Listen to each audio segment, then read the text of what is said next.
Welcome back, my friends. Michael O'Connor here.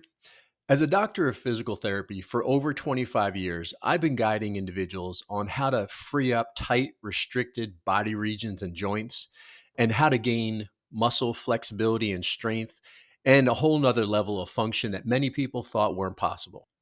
You may have heard my story as a physical therapist over 50 years old.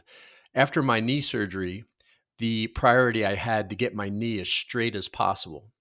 In this video, I'm going to review the other priority I had, which was to get back the ability to bend my knee fully and to get it functionally strong again.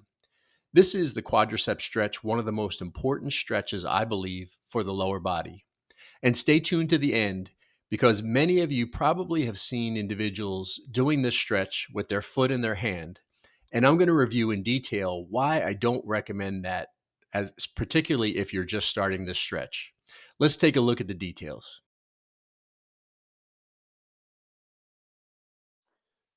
For setup, I have two chairs here. This front chair is very important. This is what I'm going to put my hands on for my balance. I don't want to be teetering in the air and having to worry about my balance during this stretch. So this can be a countertop, the island in your kitchen, it can be the wall, but you do need something in front of you for balance support. Safety first. One of the most important factors is what height is your foot going to be while you are stretching.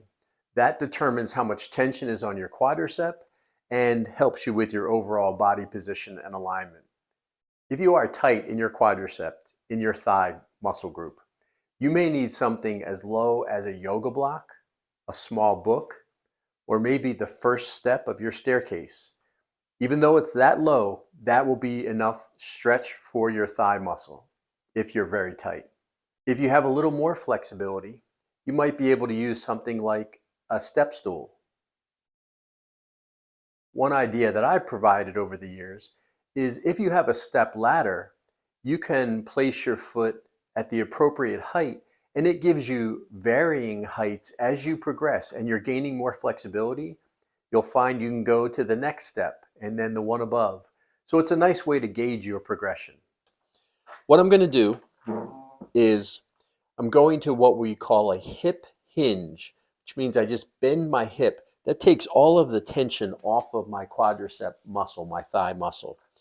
So I hip hinge, and that allows me to place my foot up onto the chair. I keep the hip hinge because I want this muscle relaxed as I do two important things.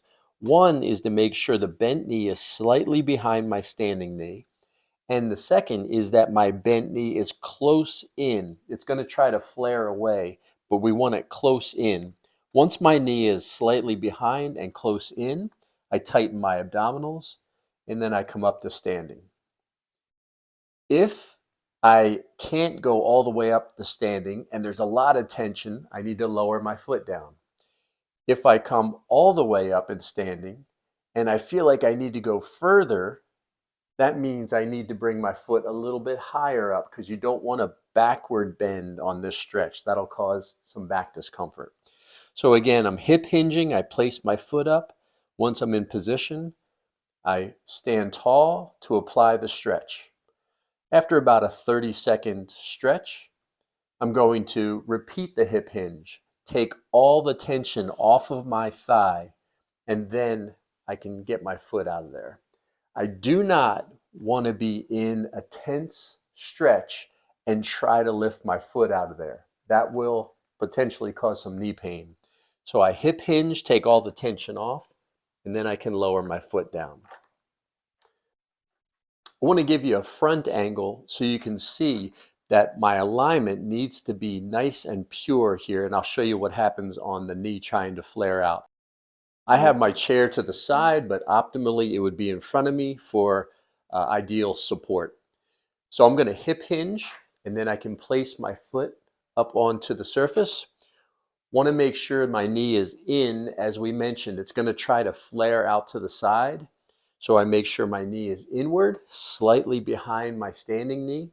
Once all that's in position, my abdominals are tight, and I come up to upright position, and I should feel the good quadriceps stretch.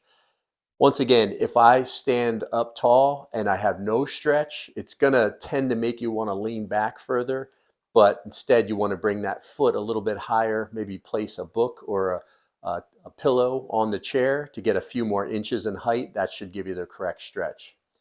If I get in position and I can't even stand tall, that means my foot is already too high, so I'll need to put it on a surface that's lower. But ideally, good hip, knee, ankle alignment, no knee pain, no back pain, and this should be a good, comfortable quad stretch.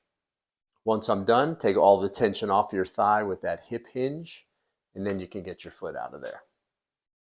Now you may be thinking, and you've probably seen those that are doing a quadricep or thigh muscle stretch with their foot in their hand.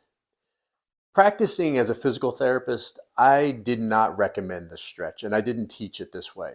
Some individuals may gain enough flexibility in their thigh to be able to get into that position, but there's a lot going on. I want to explain why I don't recommend it. If you have your foot in your hand, we talked about the knee is trying to flare. There is a lot of flaring in this position, and it's more difficult to have your knee pulled to your standing leg on the inside. The other thing is, from the side view, this bent knee is going to really try to be in front of your standing leg. Again, we want our knee to be behind the standing leg and very close in. And one of the main reasons I don't like this version of the stretch, to get my foot in my hand, I have to rotate my trunk and tend to lean back a little bit. So there's trunk rotation, there's extension of my back, and there's an entire load of pressure on my shoulder and my neck. I hope you enjoyed that stretch. And while the foot in the hand position for the quad stretch is not technically wrong, I prefer stretching positions where my body can be quieter. I can worry more about my posture, my alignment, and I can deep breathe and just let my body melt into the stretch and let the muscles and tendons lengthen with control. And once again, there's not a right and a wrong way to stretch, but make sure it's as easy as possible and you know what you should feel from the stretch, and that's what you're attaining during the stretch. Don't forget to subscribe to my channel, hit the like button, leave a few comments, let me know how it's going, and we'll see you in the next video. Take care.